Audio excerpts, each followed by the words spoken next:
चिंतामणी नगर railway उड्डाणपुलाचं काम गेल्या अनेक महिन्यांपासून रखडले. 15 ऑगस्टनंतर आता 30 सप्टेंबरची तारीख दिली आहे.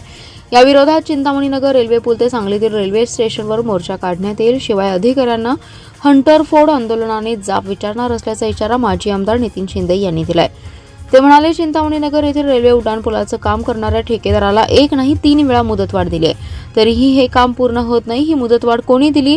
मुदतवाढ देण्याचे अधिकार कोणाला आहेत? या मुदतवाढीच्या दरम्यान रेल्वे उड्डाणपुलाच्या डाव्या व उजव्या बाजूच्या व्यापाऱ्यांचं, दुकानदारांचं आणि जनतेचं कोट्यवधी रुपयांचं नुकसान होतं. या नुकसानीला जबाबदार कोण?